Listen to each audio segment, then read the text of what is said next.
Oi, boa noite. Como vai? Vai bem?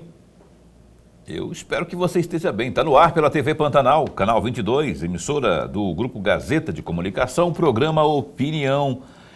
Ao vivo, sextou, cá estamos nós aqui ao vivo com mais um programa Opinião. Com muito prazer em estar com você. Prazer principalmente porque você está nos concedendo a honra dessa sua audiência, da sua companhia. Obrigado de verdade, viu? Eu não canso de agradecer porque, de verdade, é a razão maior do nosso trabalho. O Lorenberg fala isso porque ele gosta de me imitar, mas é a razão maior do nosso trabalho, você que está aí sempre, todos os dias, nos prestigiando e até, evidentemente, buscando mais informações, buscando ficar melhor informado, não é? Agregando valor ao seu dia em termos de informações. Você sabe que nós estamos aí, né? Agora há pouco fez frio, acabaram as águas, né? Aquelas chuvas que vinham acontecendo.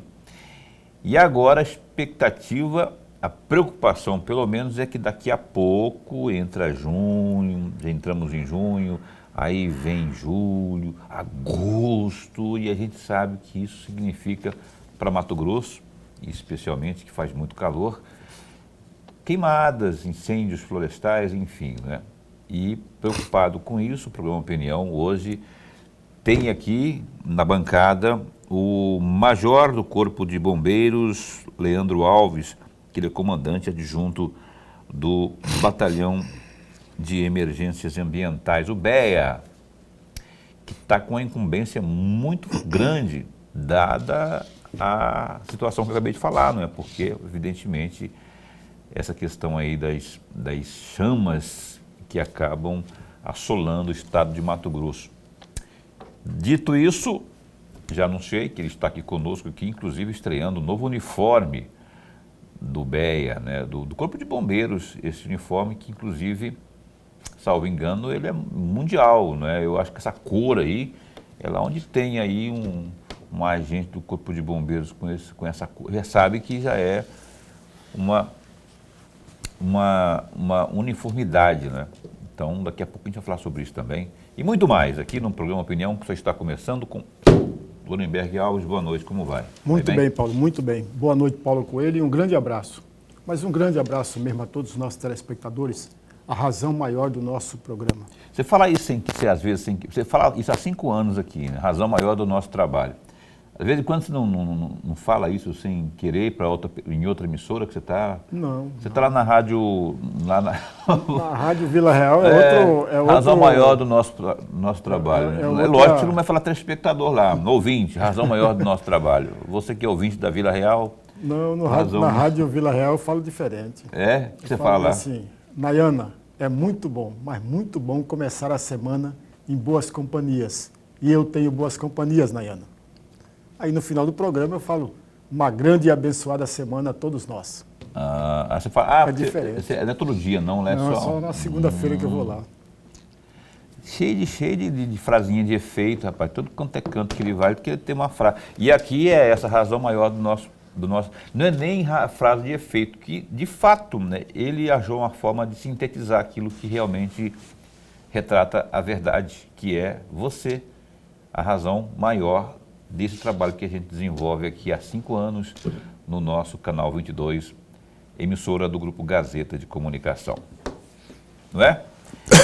O glorioso Major Leandro está aqui. Você tem alguma pergunta, alguma dúvida aí? 99932-2529. Interaja conosco.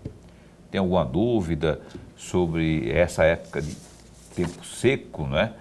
Enfim, nós estamos aqui justamente para abrir espaço para você, que é a razão maior para estarmos aqui. Major Leandro, obrigado por ter vindo aqui, porque nós sempre temos esse espaço aberto para o Corpo de Bombeiros e sempre nessa época a gente sempre convida pessoas lá, né, comandantes dessa área. A Priscila já veio aqui falar desse assunto, o comandante-geral já veio, enfim, do Corpo de Bombeiros, e agora vem o senhor. Obrigado por aceitar o nosso convite. Vamos me falar primeiramente desse uniforme. Eu falei agora há pouco é novo mesmo, né? É uma cor nova. Me fala aí um pouco desse fardamento, dessa farda nova do Corpo de Bombeiros aí. Ela existe em vários lugares. Boa noite. Bom, boa noite, Paulo, boa noite, Lorenberg. Agradecer a oportunidade, né, de nós estarmos aqui falando um pouco sobre as ações planejadas para este ano de incêndios florestais. Iniciar, então, em primeira mão, aí, falando do nosso uniforme, que nós estamos em fase de transição do uniforme da cor laranja. Nós utilizávamos a cor CAC, né, que era uma cor também universal dos corpos de bombeiros, porém, de alguns anos aí para cá, as corporações elas passaram a adotar no Brasil a cor laranja. A cor laranja ela é a cor internacional de salvamento. Então, todas as instituições no mundo que trabalham o salvamento de vidas, eles utilizam a cor laranja em seus uniformes, né? Um exemplo, por exemplo, as equipes, né, de alta performance em resgate lá do Japão, né, utilizam o uniforme laranjado. E nós, então, as corporações brasileiras passaram a utilizar a cor laranja. E Mato Grosso, claro, nessa nova adequação de coloração e padronização nacional, a gente então passou a usar o laranja. Então, você, telespectador, vai começar a ver bastante os militares utilizando na cor laranja agora os uniformes. É universal, então, é normatizado já, isso não é... E aí, quais são as perspectivas, não, o planejamento? Qual é o planejamento para esse ano, considerando, tendo como base o ano passado, que foi um ano difícil, onde queimou muito na zona rural, nosso Pantanal, nosso Cerrado.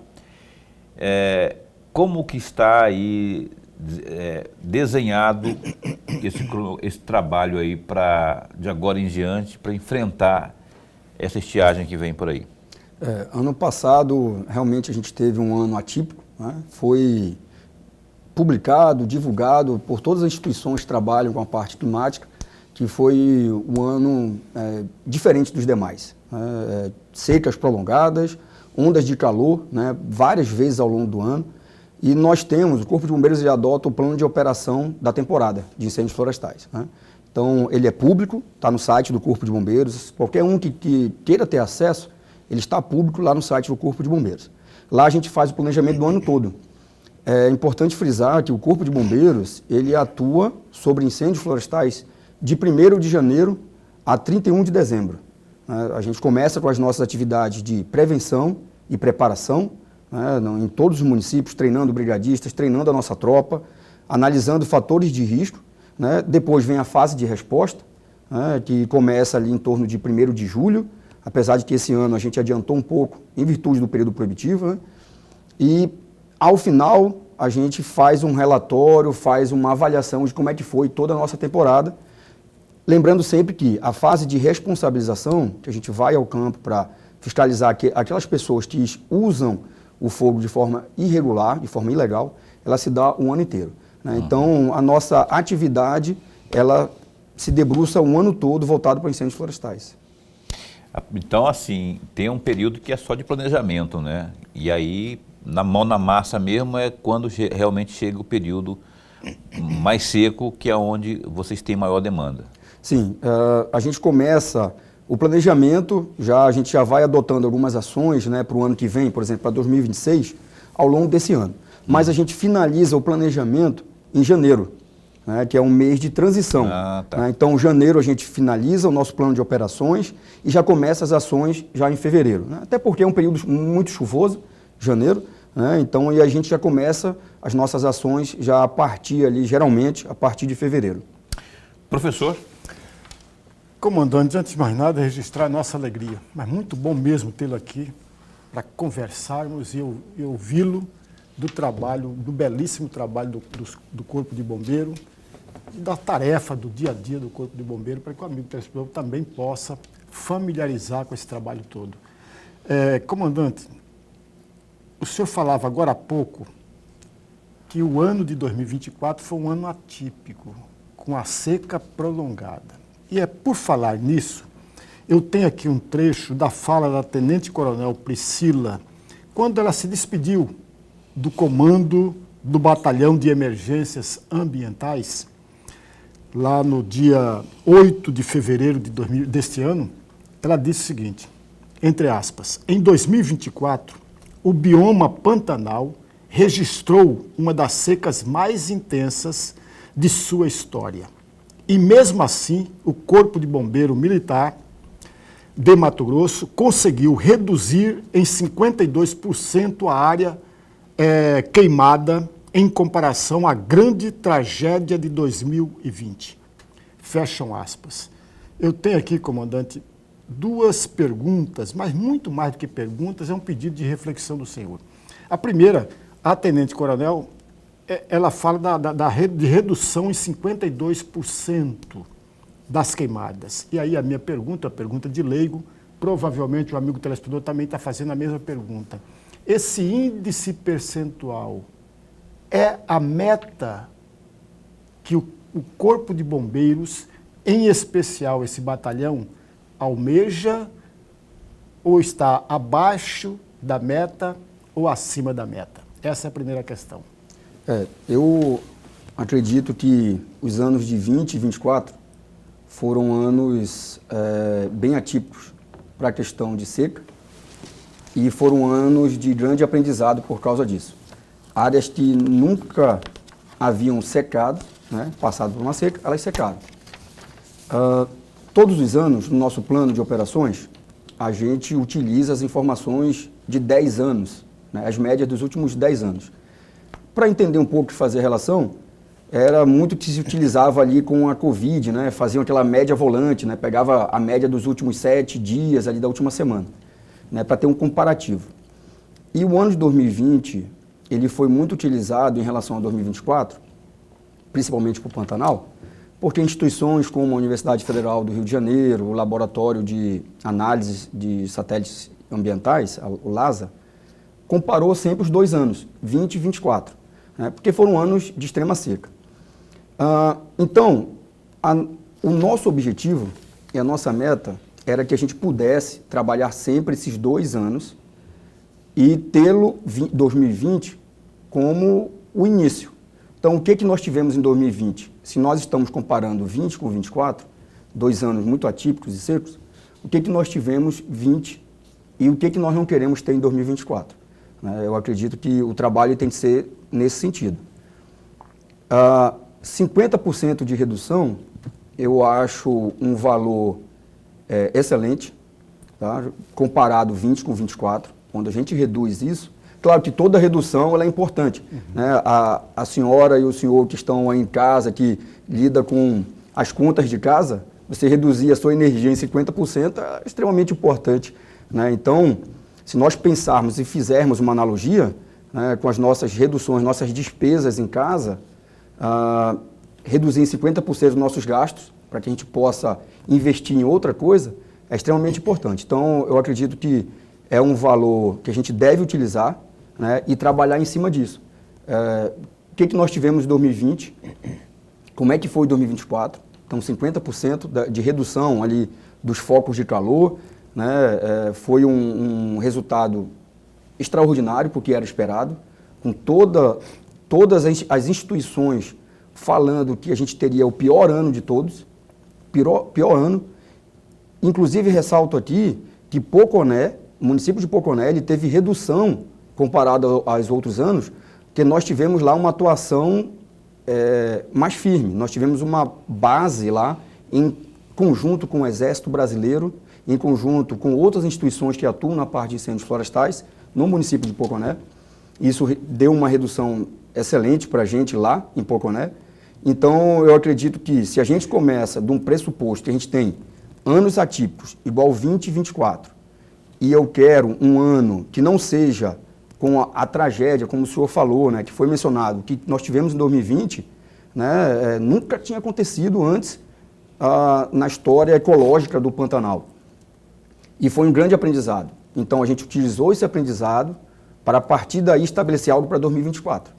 Né? E o que nós queremos, então, para 2025, baseado em 2024. Então, eu acredito que a gente vai utilizando esses dados percentuais para ir balizando as nossas ações. Então, a Tenente-Coronel Priscila, ela deixou o Batalhão de Emergências Ambientais, né, com um resultado excelente nessa redução de 50%, comparando 2024 e 2020. Ressalto mais uma vez que foram anos atípicos em termos de seca.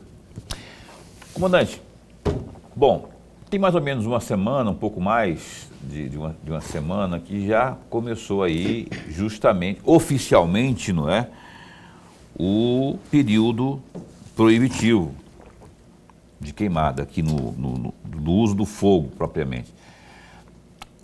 Como é que vocês estão equipados? Qual a estrutura que o BEA tem hoje? Porque, assim, se aumenta a demanda, o senhor falou de 2 anos aí que foram atípicos, ninguém pode, apesar de ter havido bastante chuva nesse ano de 25, ninguém pode garantir que não teremos dor de cabeça também em 25, ainda que não seja igual, ainda que seja menor patamar do que foi 24 e que foi 20. De todo modo, há que se aprender, não é, com aquilo que houve no passado. O governo estruturou melhor? Como é que está preparado o BEA para enfrentar esses desafios desse ano? Para este ano, para o ano de 2025, nós tivemos o maior investimento que o governo do estado já fez focado para a atividade de resposta aos incêndios florestais. De 2019, nós tínhamos aproximadamente menos de 10 milhões era investido em recursos para combate aos incêndios florestais. Este ano, a previsão já está em 78 milhões. Né? Então, a gente tem tido um crescimento exponencial, né? Tem aumentado bastante os investimentos, né? Em virtude do que foi muito falado, né? E até mencionado pelo Lorenberg, a questão de que novas situações estão se aparecendo, né? Se mostrando à nossa frente, condições climáticas diferentes. Isso exige mais investimentos e capacitação e estruturação. Então, baseado no que teve ano passado, no ano de 2024, né, nós estamos nos estruturando de forma integrada. Anteriormente, pensava-se muito em incêndio florestal e somente como uma responsabilidade do Corpo de Bombeiros. De uns anos para cá, o Estado de Mato Grosso ele tem trabalhado uma governança de resposta.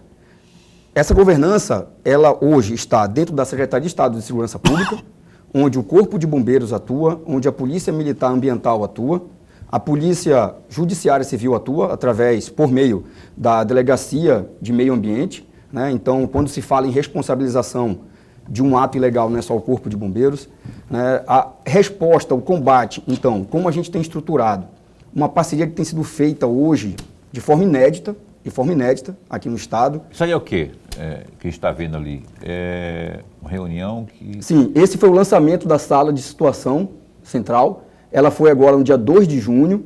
O período proibitivo para o Pantanal começou no dia 1º de junho. Então, nós já lançamos no dia seguinte, na segunda-feira, essa sala de situação central. Aí eu estou explicando a estrutura, mostrando para os integrantes da sala de situação central a estrutura que nós temos. Né? Então, nós temos em torno de 250 brigadistas a serem formados. Nós já aplicamos hoje, até final de maio, mais de 17 milhões em multa. Então, de fevereiro para cá, só de 2025. Só de 2025. Ano passado foram 208 milhões. Esse ano, 17 milhões. Então, isso é para mostrar, né, que nós estamos em campo fazendo a fiscalização, fazendo a autuação. O Batalhão de Emergências Ambientais, ele atua na resposta, então a gente já está estruturando para o Pantanal uma sala de situação específica. Nós vamos ter militares monitorando diariamente qualquer incêndio, qualquer foco de calor lá no Pantanal. Nós vamos ter uma parceria da CINFRA, Secretaria de Estado do Meio Ambiente, Corpo de Bombeiros, tratores em campo. Ano passado foi de forma emergencial. Esse ano, como aprendizado, foi planejado esse ano. Já foi planejado. Né? Situações atípicas também exigem comportamentos atípicos, né? E foi um aprendizado. Então, ano passado, nós precisamos de tratores para estar atuando no Pantanal. Esse ano, nós já começamos o planejamento, né, para não ser emergencial, antecipado. Então, qual era a nossa meta? Era termos, este ano, tratores. E já estamos em processo para a chegada desses tratores. O trator, eu tenho que ir para o intervalo comercial, né?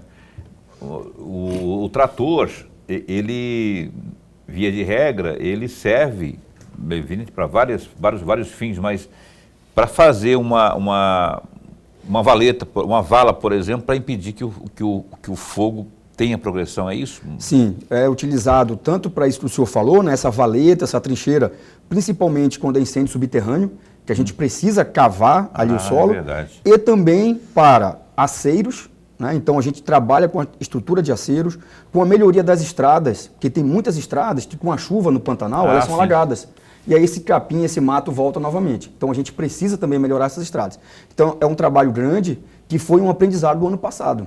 Né? Áreas que nunca tinham sido, volto a falar novamente, áreas que eram alagadas o tempo inteiro. Ano passado secaram. Então a gente precisou chegar com uma estrutura, tivemos uma estrutura emergencial e esse ano a gente já está se antecipando a isso. Ok, olha só, o Major Leandro continua com o Major adjunto, né? Lá do BEA, está com a gente aqui, o Leandro Alves, a gente volta no instante só falando muito mais sobre isso, inclusive dessas multas aí, rapaz, eu fico pensando assim, todo ano, 200 milhões, no ano passado, 200 milhões. Cadê esse dinheiro? Esse dinheiro já foi, porque tem repulso, tudo, mas enfim, os anos anteriores, não é? Todo ano tem multa, esse ano já foram 17 milhões. Então, assim, uma hora isso tem que ser recebido, né? O governo vai ter que... Ou há um acordo, que tipo de acordo que há, para que a pessoa pague de outra forma, enfim, eu não sei. Eu quero perguntar para o glorioso Major Leandro, após o intervalo comercial, opinião dá um tempo e volta já já.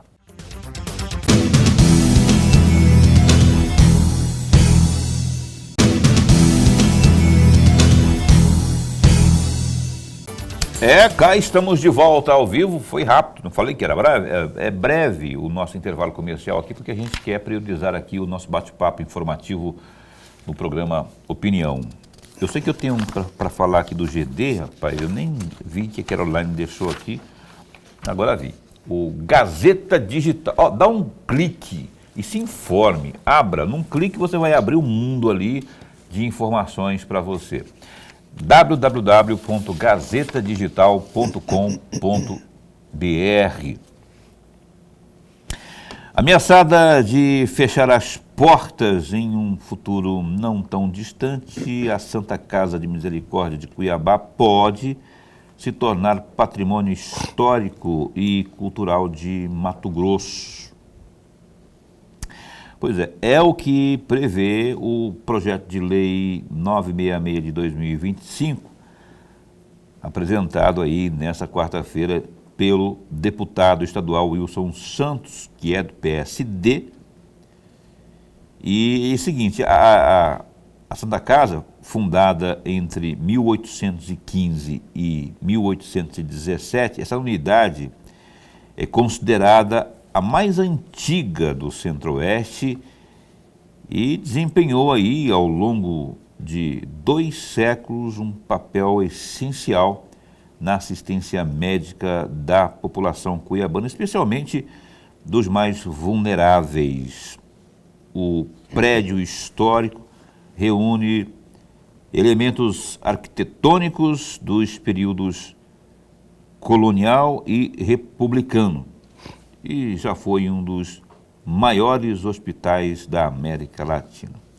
A proposta prevê a adoção de medidas para a preservação do imóvel, como obras de restauração e conservação. Desde 2019, a Santa Casa é mantida pelo governo estadual por meio de uma requisição administrativa com o apoio das esferas municipal, federal e também da iniciativa privada. Contudo, a unidade vive um dilema com o risco de ter suas atividades encerradas, já que o governo do estado anunciou que irá transferir os atendimentos realizados lá para o Hospital Central. Clica aí, www.gazetadigital.com.br, essa aqui e outras tantas. Tem de esporte também, você sabe que o Cuiabá joga hoje, daqui a pouquinho, após o programa Opinião, inclusive tem transmissão aqui pela TV Pantanal do jogo do Cuiabá. Lorenberg, bom, mais uma proposta boa. Eu tenho uma informação, aliás, eu quero vir na semana que vem, eu quero trazer aqui o presidente do consórcio da região Cuiabana, região da Baixada Cuiabana, metropolitana, eu acho que o nome do consórcio, que envolve 15 ou 16 municípios. 13 municípios. 13 municípios. Que é o Neurilan Fraga, que era presidente da M. Ele é o presidente. Eu conversei com ele por telefone e eu quero ver se ele vem aqui porque eu via consórcio, para você ter uma ideia, o consórcio lá de Rondonópolis, por exemplo, daquela região lá, assumiu o hospital regional de lá. Tem um consórcio do Vale do Telespires lá, vai assumir, parece, o de Sinop, o hospital regional. Então, eles estão fazendo esse tipo de empreitada. E aqui talvez seja uma iniciativa boa nesse sentido. Você até falou sobre isso ontem, né?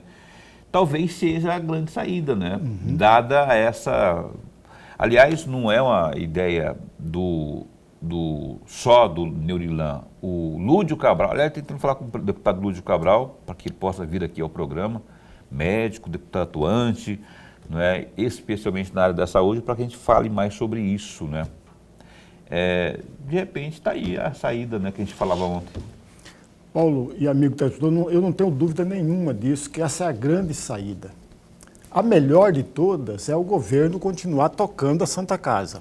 É a melhor de todas, mas uma vez o governo deixando de administrar a Santa Casa, o consórcio é a grande saída. Com relação ao projeto do Wilson Santos, é elogiável, amigo. É muito elogiável. Mas eu tenho um problema. Nos últimos 2 dias desta semana, eu fui ao arquivo público, Paulo, e aí eu tive a curiosidade, eu gosto muito de andar a pé. Tive a curiosidade, Major, e o senhor com certeza sabe disso até mais do que eu, de observando as ruas e aqueles casarões. Grande parte deles estão quase todos caindo, porque eles colocavam uma escora para impedir que os casarões venham desabar. Ou seja, demonstra com clareza ali que não há nenhum cuidado com aquilo ali. E um exemplo muito claro disso, amigo telespectador, é a rua 7 de Setembro. Ali nós temos o calçadão da rua de baixo e você segue caminho reto para encontrar lá na frente a Avenida do CPA, Avenida Historiador Rubens de Mendonça.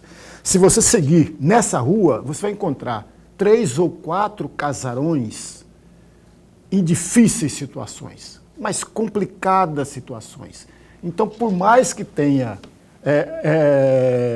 o amparo legal, por mais que tenha isso, sempre há um risco de ter um problema, um retrato desse. Imagine a Santa Casa, que é um prédio antigo, como muito bem disse o Paulo Coelho aqui, leu, é um prédio antigo, amigo. Se você observar bem, é um prédio belíssimo, mas belíssimo. Imagine esse prédio sem o cuidado devido, vai ficar exatamente como os casarões que eu vi nessa semana. Pois é, eu acho que vai dar samba e estou torcendo para que haja avanço nessa propositura aí. Parece que o Lúdio, eu convidei, né, já estou esperando a resposta dele. Pelo que eu entendi, assim, a Assembleia, via a propositura do Lúdio, e parece que o próprio Botelho, que já está abraçando a causa, de que esse passivo trabalhista que há, esse que soma 37 milhões de reais, hoje seria o maior empecilho, justamente para avançar a hipotética permanência da Santa Casa ali. Se houver essa resolução desse problema aí do passivo, já fica um problemaço a menos, né? Já tira uma geladeira das costas, quer dizer, já fica mais tranquilo. E parece que uma das proposituras que há aí, lá pelo lado da Assembleia Legislativa, é a Assembleia, aspas, comprar essa dívida. Paulo, como assim comprar? No sentido figurado, né? Comprar sim. Ela assume a dívida do seguinte sentido: o governo não passa um recurso de 1/10 para a Assembleia, sempre, não é? A Assembleia não tem, ao longo dos últimos anos, aí, devolvido dinheiro para o governo? Talvez o entendimento esteja ali, ó. O governo passa A na redução de despesas. A Assembleia faz um acordo lá do colegiado, da Colégio de Líderes, decide que vai devolver tantos, não é? Negocia isso com os servidores lá que estão para receber, tira esse piano, essa geladeira das costas e toca o barco. Né? É uma grande saída. Estou vendo isso sendo desenhado, sendo lá, costurado lá na Assembleia, estou torcendo para que haja realmente um desfecho positivo e que a nossa Santa Casa continue ali, que ela tem grande serventia, independente do Hospital Central, que vem aí com Albert Einstein e tudo mais, ótimo, todo mundo maravilhado, mas sempre é bom ter, não é, o Albert Einstein lá com o Hospital Central não será a panaceia, dada a situação do estado de Mato Grosso, a demanda da saúde é muito grande, penso eu, né, a minha opinião nesse sentido só. Eu vou retomar aqui a entrevista com o nosso caríssimo major do Corpo de Bombeiros, que está exibido hoje por conta do uniforme novo, do fardamento novo, de cor laranjado. O que eu falei no bloco anterior que eu ia perguntar para ele aqui? Nesse bloco eu fiz a menção de alguma... A respeito das multas. Essas multas que o senhor citou aí, 200 e poucos milhões do ano passado, 17 desse ano. Menino, esse dinheiro, eu sei que não é o senhor que vai lá receber, mas assim, alguém tem que receber isso, né? Isso pode ser convertido, não sei se eu tenho essa informação, em outro tipo de ação daquele infrator, recuperar, plantar, enfim. Como é que funciona isso? Porque ao longo dos anos, muitos milhões são aplicados de multas, e se isso fosse revertido, por exemplo, para a compra de equipamento, seria uma maravilha. Ano passado nós tivemos mais de 208 milhões, né, em multas. Esse processo, e é bom deixar claro ao telespectador, né, o Corpo de Bombeiros ele atua no início. Né, a gente vai até o local, identifica a ilegalidade, autua, né, e fala ali quanto aquilo equivale, aquele uso do fogo ilegal, que é proporcional ao tamanho da área queimada, tá bom? É bom deixar claro isso, quanto maior a área que ele queimou, maior vai ser a multa dele.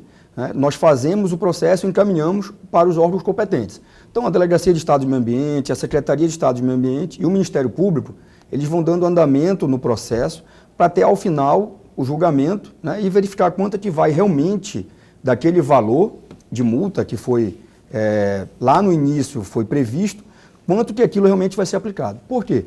Porque tem que ser dado também direito ao cidadão, é constitucional, né, o direito de defesa dele. Ele precisa se defender. Então, a gente vai até o local, autua aquela propriedade, né, e passamos, então, para os órgãos competentes.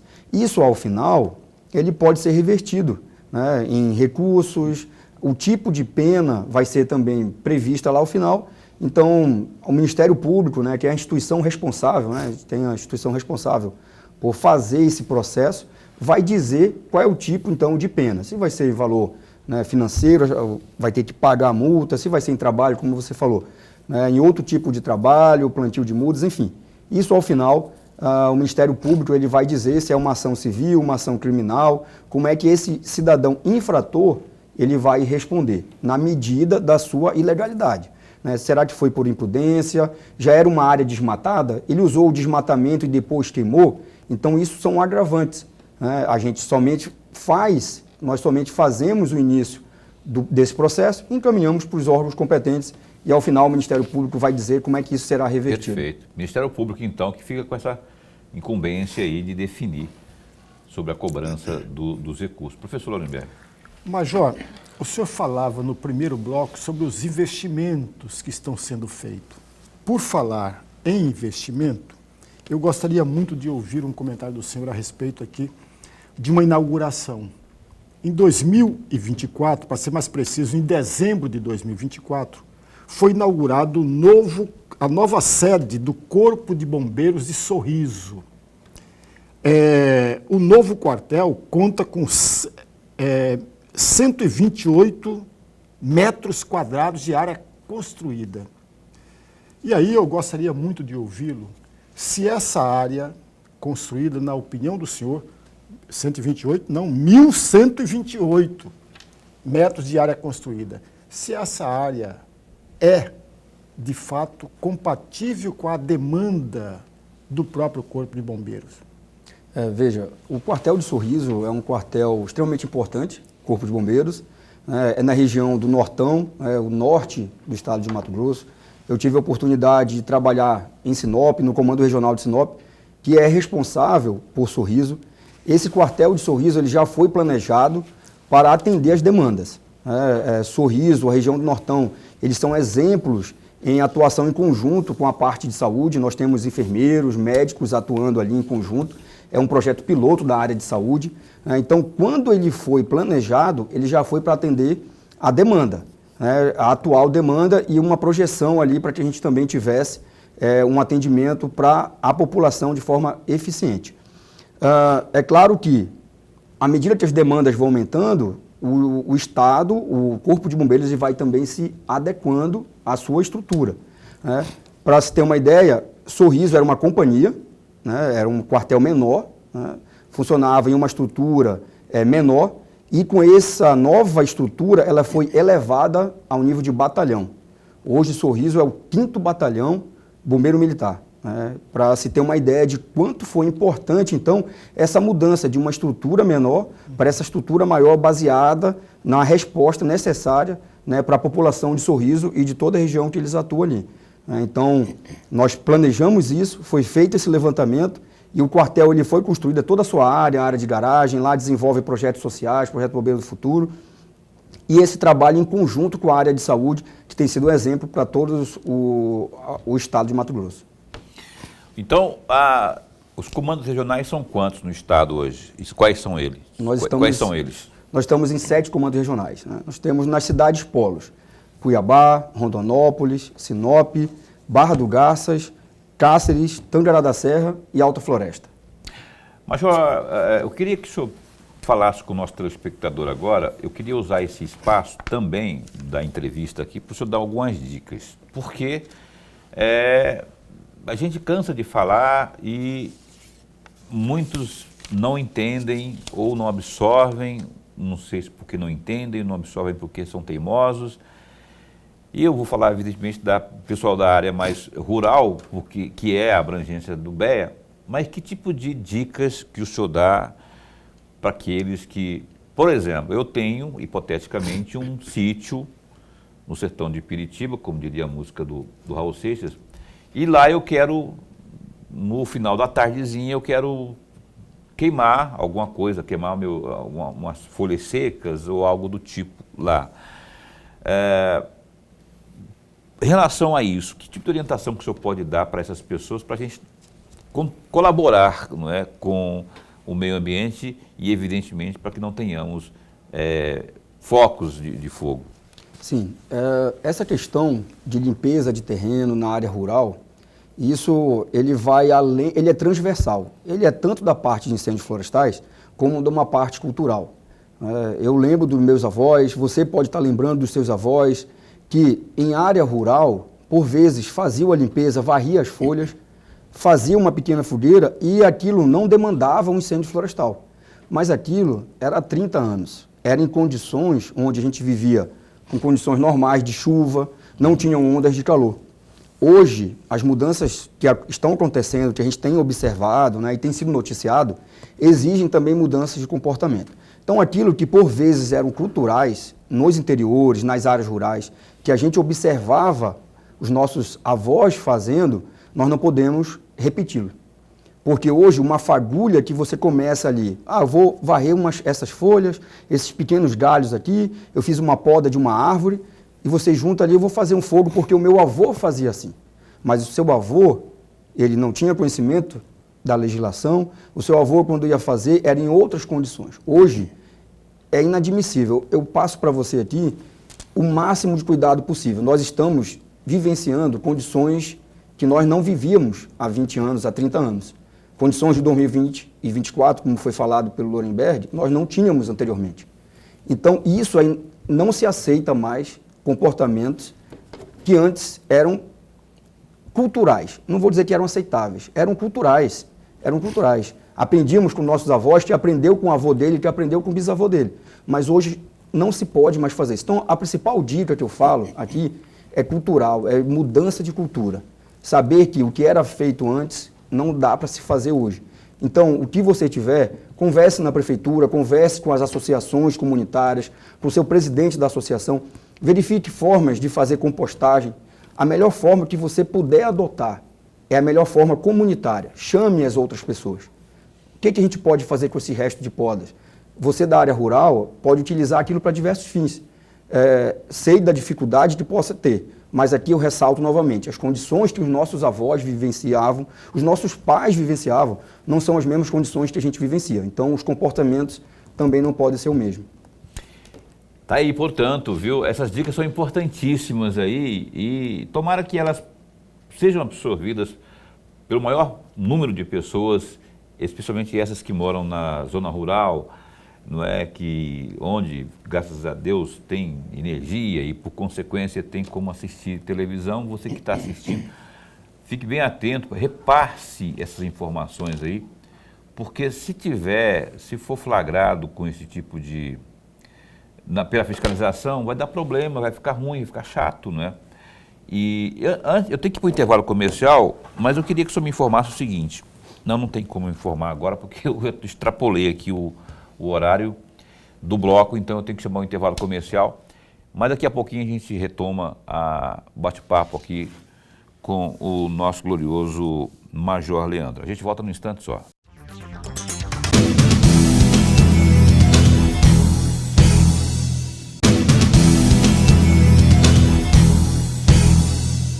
Pois bem, cá estamos de volta aqui com o nosso programa Opinião na TV Pantanal, canal 22, emissora do Grupo Gazeta de Comunicação. Estava aqui olhando no Zap, no grupo do Zap do Opinião, e eu estava vendo aqui o Zé Elias, que está acompanhando o programa.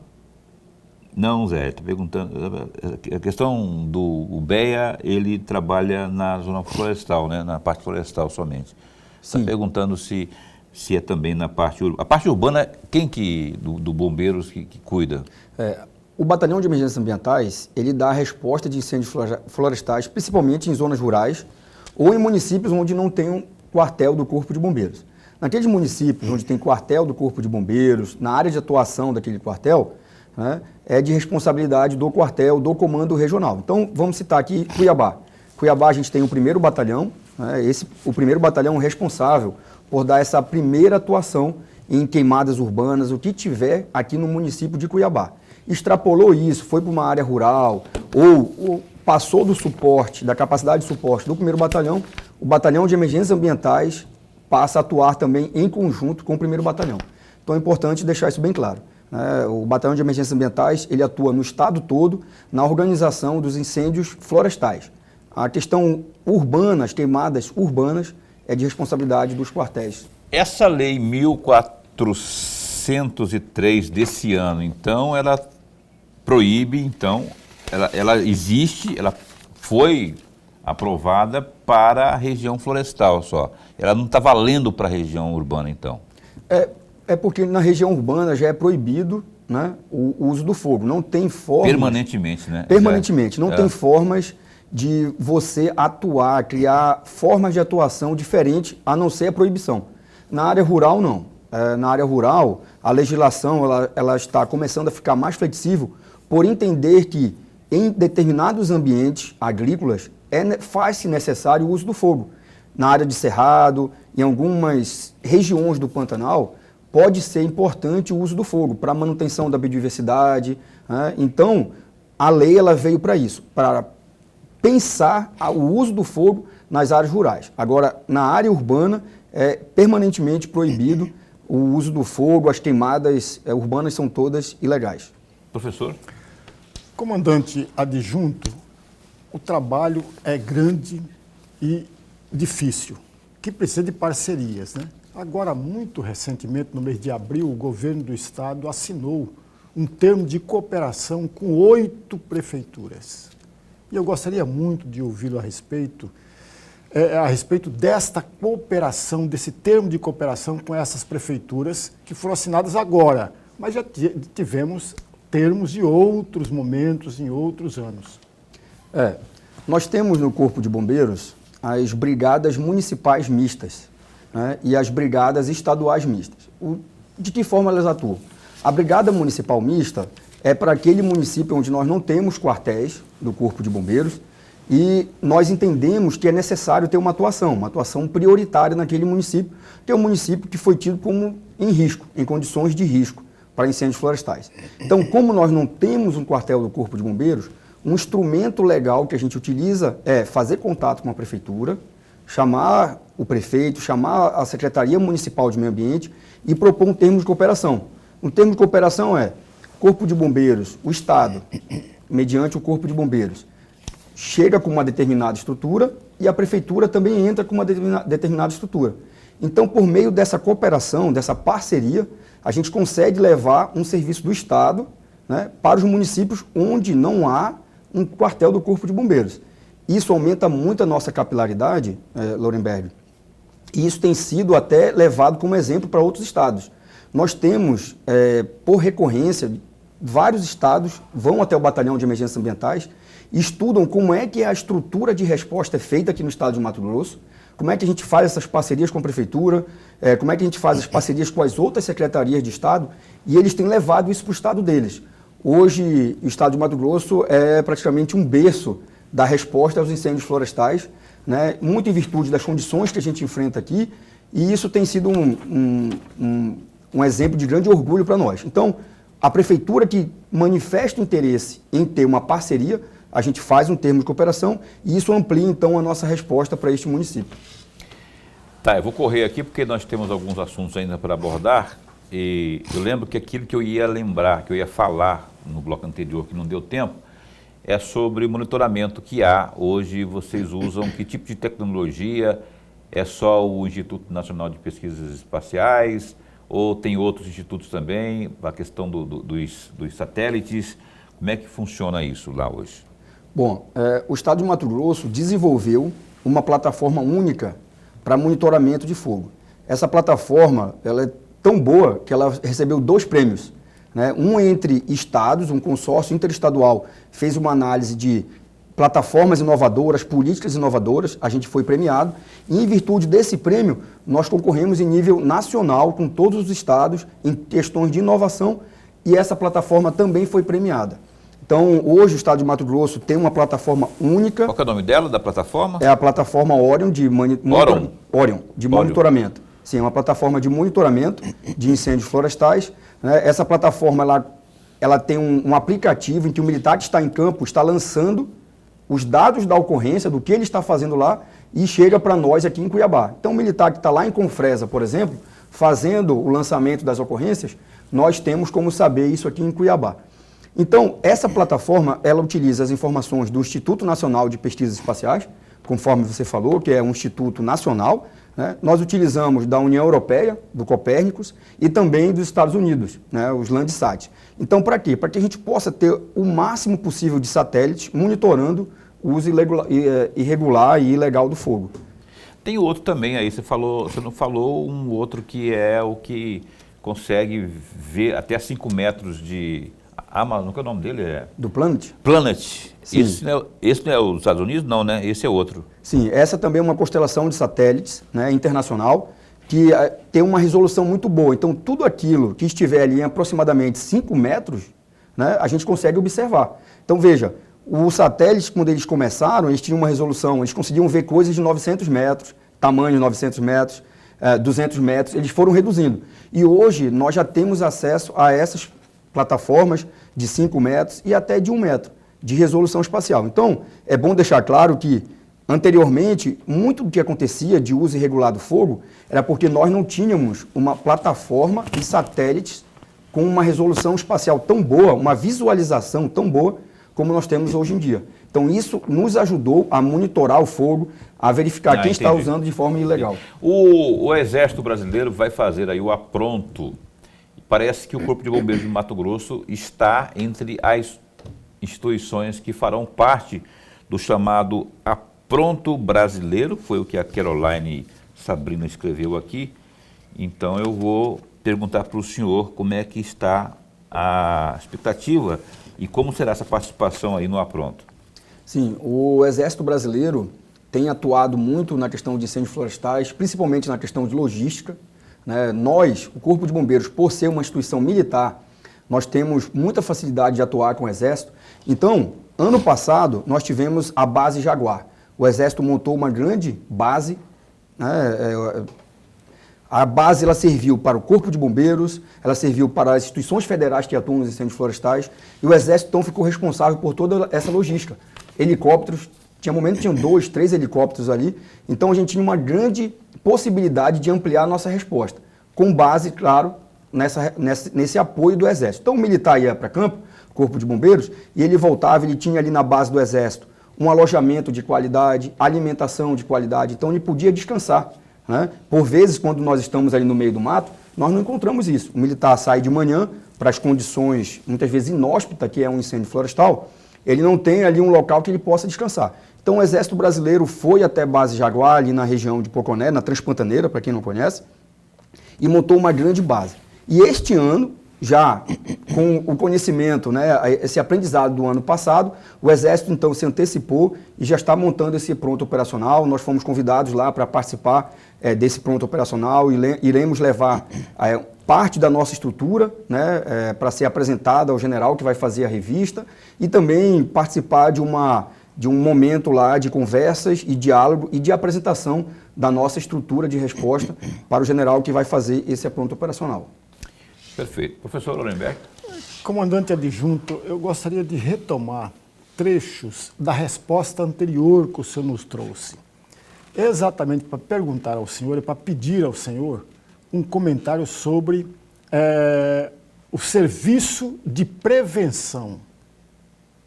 Se o senhor pudesse comentar rapidamente a respeito do serviço do Corpo de Bombeiro da prevenção. Sim, a atividade de prevenção ela é extremamente importante. A gente tem questão de recursos, eu falei, os 78 milhões eles são para todas as atividades do Corpo de Bombeiros.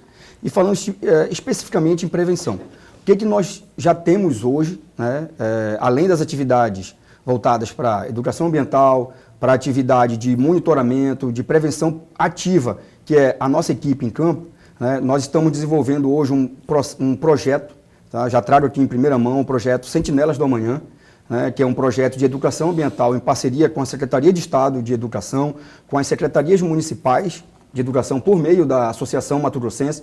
Tivemos uma reunião hoje pela manhã com a Associação Mato Grossense dos Municípios, já divulgando esse trabalho de prevenção, que é o projeto Sentinelas do Amanhã, onde nós vamos levar uma grande atividade educativa para as secretarias.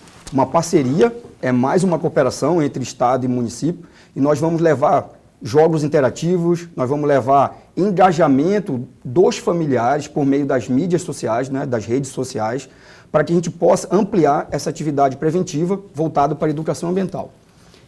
Mas, claro, os incêndios florestais, eles acontecem na vegetação. Então, a gente precisa, como foi falado, nos antecipar ao que pode acontecer, né? O Paulo disse, tudo bem, nós estamos passando por um momento, em relação ao ano passado, está um pouco mais chuvoso, mas a gente não pode nunca baixar a guarda, né? E o que nós estamos fazendo, então? Nas unidades de conservação do Estado, onde nós observamos que é necessário fazer algumas atividades preventivas, nós estamos fazendo as queimas prescritas. O que são as queimas prescritas? É o uso do fogo para reduzir o material combustível durante o período chuvoso. Não se pode utilizar durante o período seco, a gente usa o período chuvoso. Então, a atividade preventiva hoje do Corpo de Bombeiros, ela está nessa tríade: educação ambiental, fiscalização e presença das equipes e as queimas prescritas. Ok, eu queria tanto ter mais tempo para falarmos aqui, é um assunto tão bom que a gente leva, né, esclarecimento às pessoas, mas eu não tenho tempo, porque eu tenho que ler aqui uma situação aqui que eu não consigo ler em menos de 2 horas. Mentira, menos de 2 minutos. Eu vou agradecer aqui ao nosso caríssimo Major, adjunto, inclusive, do BEA, que é o Batalhão Especial Ambiental, é isso? O BEA é isso que significa? Batalhão de Emergências Ambientais. Especial. Obrigado de verdade por ter vindo aqui a esse espaço. Se eu tiver mais alguma coisa que você não falou, que você possa dizer em 30 segundos aí, para denunciar, enfim, eu sei lá, enfim. Muito obrigado por ter vindo. Não, eu que agradeço, Paulo, Lorenberg, em nome do Corpo de Bombeiros, a oportunidade. E termino dizendo que, como se fala aí nos bairros de Cuiabá, a nossa noite começa com opinião. Então, a minha noite hoje, o meu sextou já começou aqui com opinião firme ótimo. E forte. Então, agradeço e uma boa noite a todos. Obrigado a todos aí, os valorosos, homens e mulheres do Corpo de Bombeiros, do BEA em especial, que vão ter muito trabalho esse ano. Obrigado por vocês também, pelo trabalho de vocês. Gratidão de verdade. Comandante-geral do Corpo de Bombeiros, gostaria muito que o senhor viesse também aqui. Será uma honra recebê-lo também.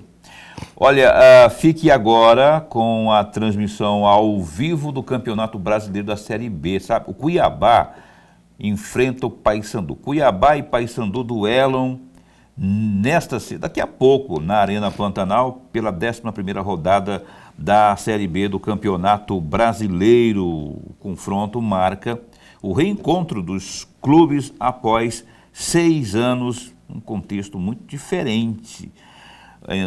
Enquanto aí o Dourado, Cuiabá, briga no topo da tabela, o Papão amarga aí a lanterna do campeonato, ainda não venceu. Já neste sábado, a Rede TV transmite ao vivo, direto da Arena Independência, um duelo em busca da recuperação na Série B do Campeonato Brasileiro a partir das 14h30. América Mineiro e Ferroviária se enfrentam em partida válida pela 11ª rodada do Campeonato Brasileiro da Série B. Lorenberg. Até segunda-feira. Um abraço para você, se cuida, que Deus, o zeloso guardador, cuide bem de você, da sua família, juízo, parcimônia, e a gente se encontra segunda-feira, se Deus quiser, às 19h30 ao vivo. Futebol agora, aqui na Rede TV.